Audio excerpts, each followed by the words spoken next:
Who dat to the Who Dat Nation? Welcome to the Who Dat Say podcast, your podcast for the New Orleans Saints here on the KB Radio Network. I am your fellow Who Dat himself, Kevin Reed, and it is here. It is here. It is finally that time of the year as the New Orleans Saints are just a couple of days away from the season opener when they host the Arizona Cardinals in the Caesars Superdome Sunday, September the 7th, 12 noon. Oh, man, I'm excited for this. I did not want to get excited for this season. God knows I did not want to get excited for this season of New Orleans Saints football, but the black and gold in me would not let me just chill out and enjoy the ride. I've seen too much promise in this team. I've seen explosion of youth. I've seen some actual hope emerge over there on airline, and it's scary. It is super scary, but I am excited for it. And it's weird because, look, at the same time, I'm not delusional.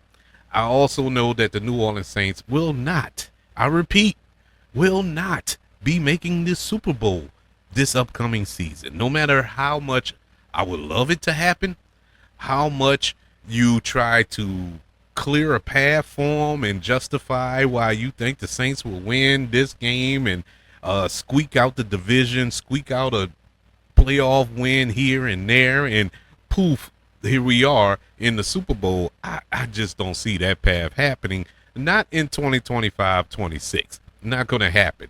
But what I do see a team that's on the uptick compared to the last couple of seasons. I do see a team that I believe, even though we haven't seen a real actual live bullets flying game with Kellen Moore as the head coach, I see a different vibe from this team. It just feels different. Now, it doesn't feel like the first year with Sean Payton.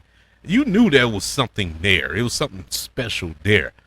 Granted, you had Drew Brees, but even with him coming over here to New Orleans, it was some question marks behind Drew Brees.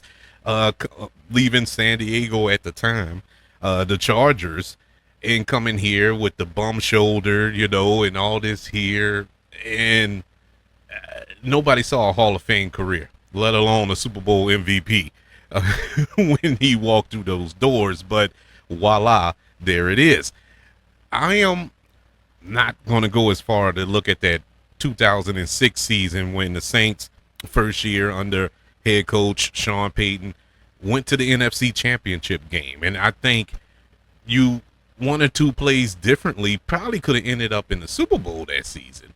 But I don't see that type of run from the New Orleans Saints. Number one, there's no Drew Brees. And Drew Brees is one of one, granted, but there's nobody on this roster, at least in that quarterback room, that I can look at and say, okay, he's going to take the league by storm. As much as I like Spencer Rattler, as much as I have hope for Tyler Shuck, I don't think neither one of these guys are ready for that stage. Not yet. A couple of years down the line, maybe. That's why this year is more of a, I guess, work the kinks out type of year. Kick the tires, see what we got as a franchise. And so that's just me being hopeful. That's just me looking at this team as not as bad as a lot of professional NFL analysts on ESPN and Fox Sports and whatnot, not having us only winning like 4 games and stuff like that. I don't see that, but I do see a team it's going to be a struggle. It's going to be some growing pains this season, but I also see a team that's going to fight. It looks like we're going to have a fight on our hands every single week, win or lose, and that's all you can ask for out of the New Orleans Saints. But before we get through the entire season, I already had a season preview here on the Who That Said podcast a couple of weeks ago, or was it last week? You can go back and listen to that show. Today's episode will be on the season opener, which takes place this Sunday against the Arizona Cardinals, which the Saints, going by this line, pretty much pokes a hole in everything that I just spewed out for 5 minutes. This line have the Saints 6.5 point underdogs going into this game. Yes, at home. We are, you might as well say, 7 points a touchdown underdog in our own house. If that ain't a slap in the face from Vegas, I don't know what is. I don't see that. I don't see that. Now, do I think the Saints can win this game? Yes, I think they can win this game. Do I think they will win this game? Don't know. I don't know. This is really a flip of the coin type game to me, because I don't see nothing out the Cardinals. Just going by the last couple of seasons with these guys, I don't see nothing there that scares me. I have respect for Marvin Harrison Jr. because of his father. You know, if he's half as great as his dad was, we're in trouble. But he is a good wide receiver. But the problem is the guy giving him the ball. What Kyler Murray are we going to get? I mean, are we going to get the Kyler Murray that when he first got into the league, took the league by storm? Or are we going to get the Kyler Murray who just doesn't want to be there, rather be at home playing Call of Duty, and just which one? Which one? So I don't know until we see what Kyler Murray is going to show up Sunday in the Dome. But with this defense that we currently have, with this kind of a revamped defense, switching over from a 4-3 to a 3-4, getting some size up front, adding some pieces to the mix, some new pieces, I should say, and some younger players in that secondary. I think that defense is going to shock a lot of people. I really do, man. I am super excited about the defense more than I am about the offense, surprisingly. That's why I'm not too worried about the quarterback play. I never cared who the quarterback was going to be, out of Shuck or Rattler, because I was more focused on the defense. I felt if the defense can keep us in games, either one of those quarterbacks can give us a touchdown or two. Either one of those quarterbacks have a simple job, and since the job went to Rattler, here's his assignment. You don't have to go out there and win the game. No. Not asking you to go out there and win the game. All I'm asking you to do is not go out there and lose it. That's it. Just don't lose the game. Don't throw a crucial pick six. Don't orchestrate 3 straight 3-and-outs and put the opposing team in good field position, because you can't move the ball. Things like that, ball security is key, balanced offense is key. Now, all the balanced offense part, it kind of falls more on the head coach of it all, but he is the leader of that offense, even though he's not a captain, which I also completely understand too. Because I heard some gripes. I heard some groveling about, oh man, they didn't make Spencer Rattler. He's the quarterback. He's not a captain.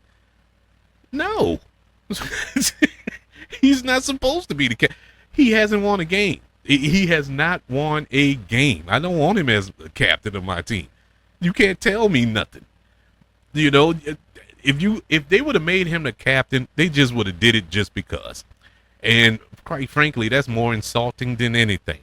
I'd rather earn it. And I hope that he actually goes out there and earn that C on his jersey rather than them just give it to him. But in any event, the New Orleans Saints will open up the 2025 season at the Caesars Superdome against the Arizona Cardinals. The Saints have won their last 6 season openers dating back to 2019 when the Saints beat the Houston Texans. I think that was a Monday night game, if memory serves, 30-24 or 30-28. I think we won with a last-second field goal. And it is the longest active streak in the NFL. No other team has won as many season openers as the New Orleans Saints. That's the one thing we can hang our hat on over these last few years in the Who Dat Nation. Can we make it 7? Can we do it? We'll have to wait and see. The Cardinals lead the regular season series 16-15 out of 31 games that they have played. The last time this team played, I think it was a Thursday night game, if I'm not mistaken, that Thursday night game when the Red Rifle, Andy Dalton threw like 50 interceptions in the first half. It was like, what was it? He threw 3 picks in the first half. 2 of them were pick sixes. And Dennis Allen coming out at halftime, the sideline reporter asked him, what did you talk to Andy Dalton? Did you tell him anything about the pick? Oh, just keep doing what you're doing. What, throw more picks? What are you talking about? Keep doing what you're doing. We're getting slaughtered on national TV, primetime nonetheless. Anyway, moving on from dinner. We're moving on. The Saints do own a playoff victory. If y'all remember this, I'm pretty sure you do. And it came in 2009, people, when the Saints were on their way to their first Super Bowl. That was when they had Kurt Warner as the quarterback. The Saints demolished the Arizona Cardinals in that playoff game. That's the game when Reggie Bush came out with the bat. And he played, I think that was the best Reggie Bush NFL game of his career. They should have gave him a bat every single game because he came out in that game and just single-handedly, man, just destroyed the Cardinals in the dome. Well on our way to our first and up to this point only Super Bowl in 2009. Swinging around to the rest of the NFC South because it's poignant to know what the rest of the division is doing on Sunday. Along with the Saints, who played 12 noon against the Cardinals, you have the Carolina Panthers, who are taking on the Jacksonville Jaguars on the road. And then you have the Atlanta Falcons taking on their division rivals, the Tampa Bay Buccaneers, to open up the season, the first NFC South matchup of the season. So this will be a big game if we are tracking our I don't know, it won't even come out right if I say I don't even think it's fair to do that to the Saints, put that pressure on them, but whatever. If you are out there and you are hoping, wishing, and praying that the Saints do shock the world, and I mean shock the world, and take this division, get to the playoffs, we'll just stop there. But yeah, this is an important weekend because you want to win this game because Jacksonville is a really, really good team and Carolina isn't. So you would assume that Jacksonville will beat Carolina. Unfortunately, somebody has to win the Atlanta Tampa Bay game because they're playing each other. So you will want to take advantage of this time, especially this early in the season, being of the first week, and get this victory over the Cardinals to where you can keep pace in the division. At least have a shot at the end. If anything else, have a shot. Make things interesting. And so, because not having the schedule in front of me, I think most of our division games are at the latter half of the year, around the bye and ending out the season with some division games. So we want to take advantage of that, this opportunity to not only the Cardinals, then next week you have 49ers coming to the Dome, and then it gets murky. The 49ers is going to be a tough matchup too, but it gets very, very murky because you go on the road after that. You have to go all the way to Seattle, play them, and then go all the way to Buffalo and play them the next week. So that alone is rough. That's for any team, let alone the New Orleans Saints. That's a lot of traveling within a 7-day period. So, yeah, games like this, moments like this, when you get 2 games at home back to back, you want to take advantage. At least split this homestand that you have for these next 2 weeks. Now, I know this is a new year, new season, pretty much new team for both sides, Arizona and the Saints. But just to do a comparison on rankings from last season, because we don't have anything to compare this season yet, in 2024 regular season league rankings, the New Orleans Saints were 5-12. The Cardinals were 8-9. The scoring average for the Saints, they had an average of 19.9. They were ranked 24th in the league, whereas the Cardinals had an average of 23.5, and they were ranked 12th in the lead. Opponent scoring, Saints were ranked 19th with 23.4. Cardinals 15th with 22.3. Total offense, Saints were ranked 21st in total offense last season, averaging 320.1 yards per game, and the Cardinals were ranked 11th with 358.2 yards per game average. Defensively, the Saints were ranked 30th in total defense, giving up an average of 379.9 yards per game defensively. This was the worst defense the Saints had in a very long time. It was very bad last season. The Cardinals, on the other hand, they were ranked 21st, giving up an average of 342.5 yards per game.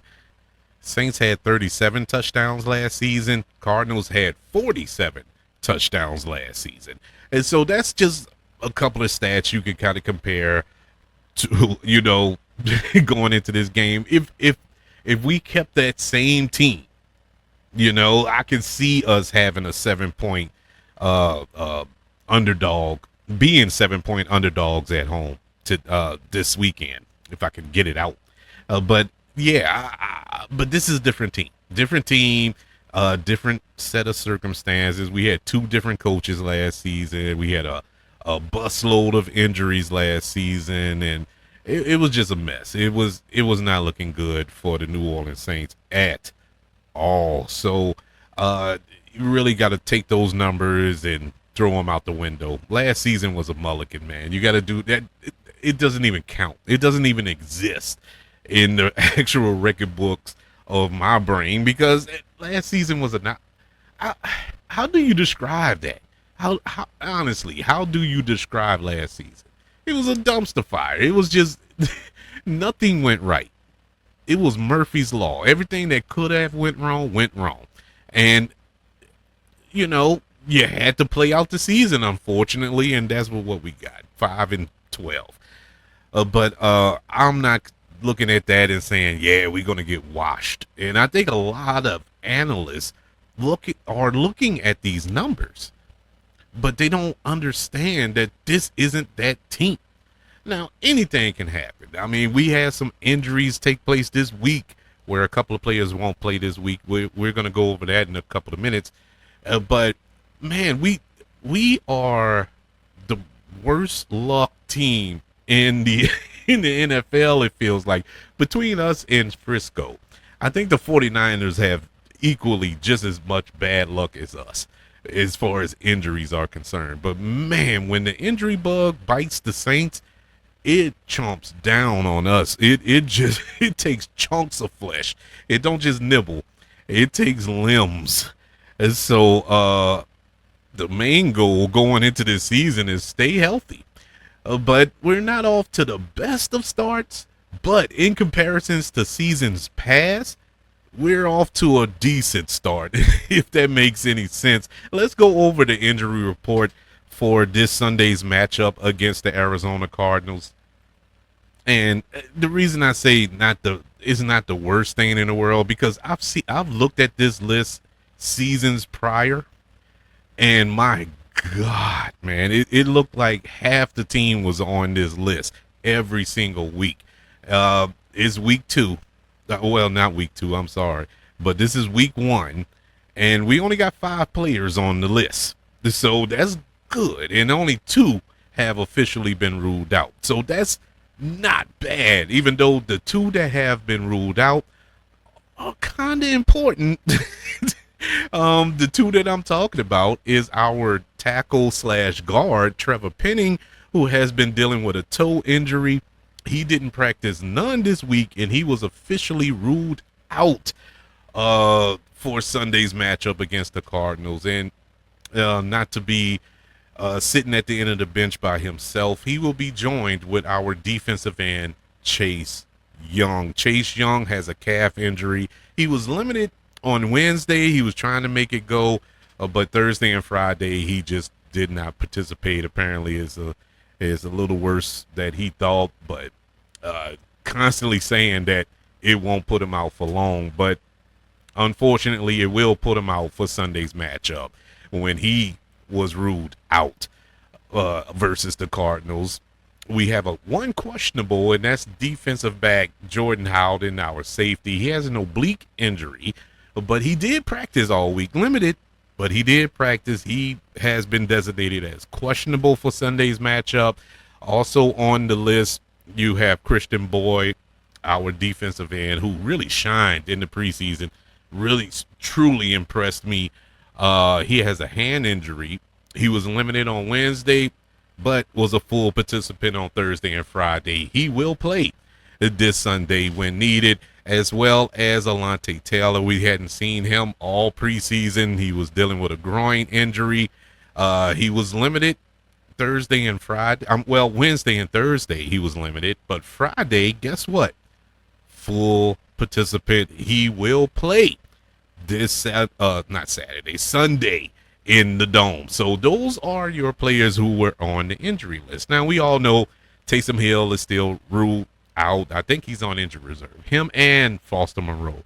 But they're designated to return whenever.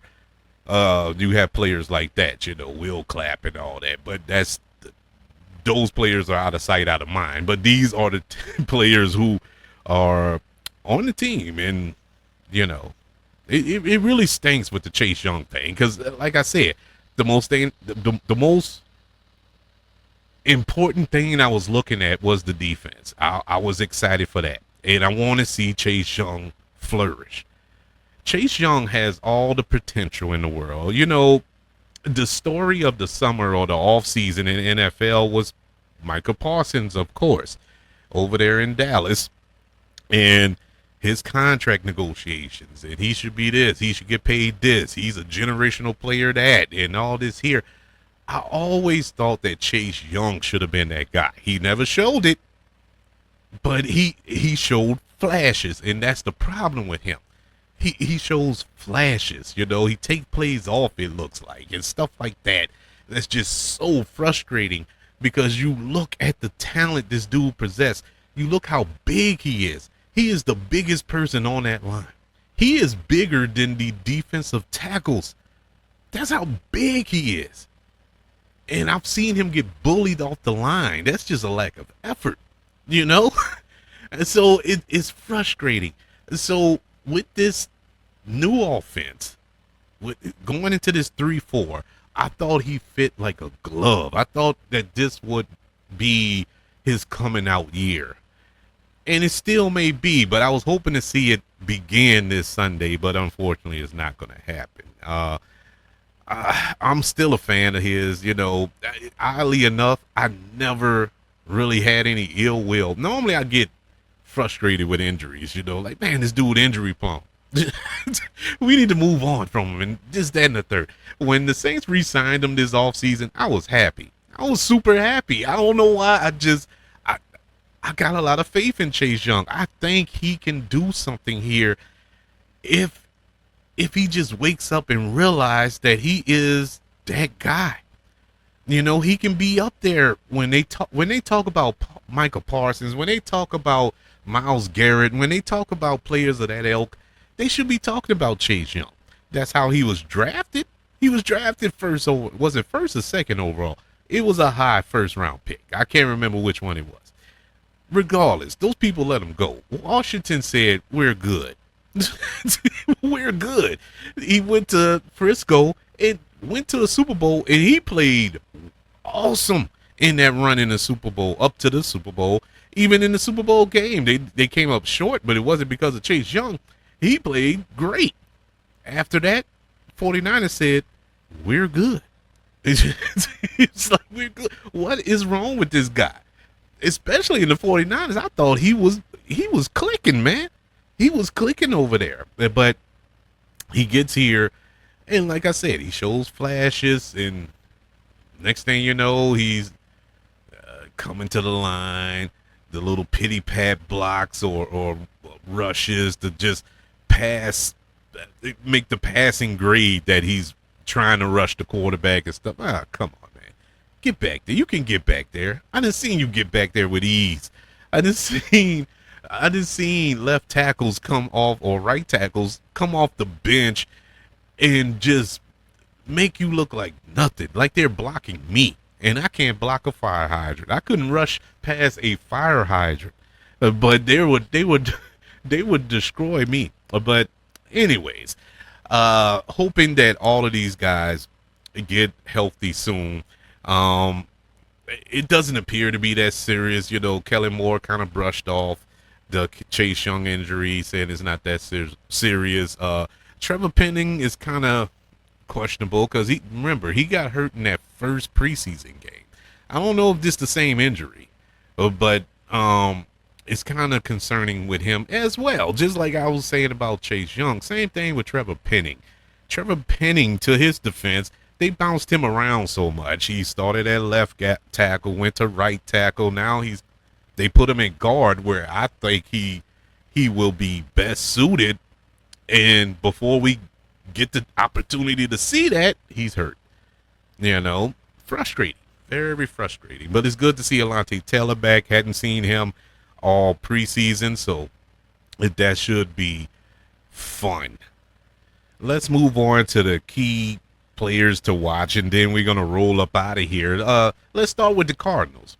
Their number one player to watch, as far as the Saints, need to focus on Marvin Harrison Jr. This is his second year in the league. You know, there's some high expectations for this young man, rightfully so, especially when he came in last season in his rookie year, coming in at, I think he was drafted 4th last year in the draft. But he had 62 catches for 885 yards last season and 8 touchdowns to go along with that.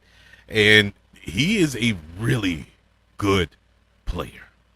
You know, it's too early to compare him to his dad, but, you know, you can see that he's heading down that road. He's a nice size. He's 6'3", making him a matchup nightmare for our cornerbacks who are on the smaller size. But the one thing about him is he's inconsistent with the 50-50 balls. You know, I hate doing this, but I don't know no other way to compare it. His dad, when Peyton Manning threw that ball to his dad, you knew Marvin Harrison was coming down with it. I don't care who was on him. He was coming down with that ball. Marvin Harrison Jr., he hasn't quite developed that yet. You know, he's a little iffy with the 50-50 balls, but he hopes to change that this year. He bulked up a lot too. He got a little, on top of the 6'3", he got bulkier too. So, which means he got stronger. And so that frame is tailor-made for more leverage for those contested passes. So that's going to be a player to watch for the Arizona Cardinals. For the Saints, this was tough, but I guess this is more of a personal thing. The player to watch is Chris Olave. Since we're going to stay with the wide receiver route, Chris Olave is our best receiver, whether we like it or not. He's our best receiver, and he's great. He's great. Is he in that same ilk as the other receivers that came out around the time that the Saints drafted him? You know, like a Jarrett Wilson or Jamal Chase and the Justin Jeffersons of the world and all this. No. He's not there because, quite honestly, he's been battling these concussions. You know, and it's so early in his career, and it's oh man, it's so scary, bro. Because no matter how you feel about him, you don't want nobody to have to deal with that. You don't know when the next one is the last one. You get what I'm saying? And I don't want him to go through that. I'm praying that he doesn't go through that, have to go through that again, because it was scary last year. It really was. That one he got where he was done. I knew it the moment he hit the ground. He was done. But the reason he's the player to watch for me is this the year he's going to come alive and kind of force his name into the conversation. Once again, not to get to that point, because those guys are the guys that I named. Those guys are so far ahead of him as far as advancing in this league. You know, it's going to be a tall task for him to catch up to him. But show that he's the number one guy. Show that he is the go-to receiver for the Saints. As we moved on from Michael Thomas, is he that next Michael Thomas? Is he the next Marcus Colston? Is he that next go-to wide receiver for the New Orleans Saints? This is the year to prove it. And so the Saints player to watch, I got to give it to Chris Olave. Key matchups today, or Sunday, I should say, is Kyler Murray in this Saints defense. As much as I'm raving about the defense and how we look so far, and like I said, we only got a sample size in the preseason, but I saw enough to have some hope that this defense turned the corner. And one of the corners that I'm hoping and praying they turn, one is the run game, which was abysmal last season. The Saints were normally good against the run. No matter how bad we were, you couldn't run on the Saints. Last year, you really could do anything on the Saints. But running was very, very upsetting. The run game was upsetting, man. We couldn't stop a nosebleed. We got to stop this run game. And along with that, we have to contain Kyler Murray, because the Saints defense Achilles heel for the past 5 to 6 years has been a mobile quarterback. And you can't get more mobile. Well, you can with Lamar Jackson, but in that same kind of atmosphere, you have a Kyler Murray, and he will move around. He'll squirt out of there because of his size. He's small. He'll get lost in that pile or whatever behind the lineman or whatever, and he'll make you pay.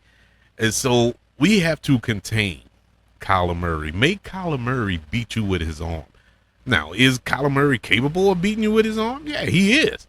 But more often than not, he will give your game away. He will lose it for you too. And so, that's the biggest matchup, I believe, in Sunday's matchup against the Cardinals. The Saints defense versus quarterback Kyler Murray. So, to end it all off, this preview for week 1, the New Orleans Saints, I think, come out victorious in this game.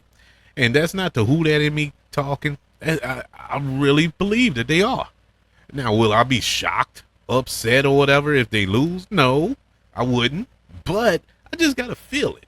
I got a strange feeling that the Saints, because the Saints have something to prove. They really do. They had something to prove. They shouldn't have to prove nothing to nobody, but man, they got pride too. They read the papers, or if that's still a thing. They watch the ESPN First Take and all that other good stuff, and watch the news and look on the internet and see that their own mama doesn't give them a chance to win over 5 games this season. So they got pride, and they want to go out there and show that we're not. No, y'all got us messed up. Y'all picked the wrong ones today. And I think that they will probably come out and try to send a message to the rest of the league. The concern that I have with that take, with that attitude, is you'll lose focus on what's in front of you, and that being the Arizona Cardinals, trying to prove to the world instead of trying to beat the Arizona Cardinals. Easy way to get beat. Easy way to lose a game. So they got to keep their emotions in check. if they can keep their emotions in check and come out there and play like I saw in the preseason, instead of 2 or 3 drives for an entire game, I think the Saints will come out victorious against the Cardinals. But that's one man's opinion. That's just me. And, I've been called wrong, crazy, stupid, and every other name other than a child of God here. So that's fine, too. You all have your opinion, and it may be valid opinions, and I would love to hear them. How can I hear them? You can email the show, for one, kbradiopodcast@gmail.com. You can also leave comments on my social media pages. Just search for the KB Radio Network on all social media pages, as well as commenting on our YouTube video. Subscribe to the KB Radio Network channel on YouTube, like this video, and comment if you don't mind. Also, don't forget about the 5 stars, the reviews, and sharing this show if you're listening on Apple Podcasts, Spotify, iHeartRadio, wherever you are currently listening to the Who Dat Say podcast here on the KB Radio Network. Everybody, thank you for joining me. Oh, man. For the week 1 preview, baby, of the brand new NFL season as the New Orleans Saints take on the Arizona Cardinals this Sunday. Don't forget, after the game, we will be back to recap and react to a Saints victory. We're going to extend this streak to 7. We're going to do it, people. We're not going to break the streak. We can't. We can't do it. We gotta hold on to something, and that's the one thing that we can hold on to. As always, everybody, thank you for joining me. I can't express to you in words how happy I am to be back, how happy I am for you to be back as we get ready for New Orleans Saints football. Until this Sunday, you're going to hear me screaming, "Who dat?"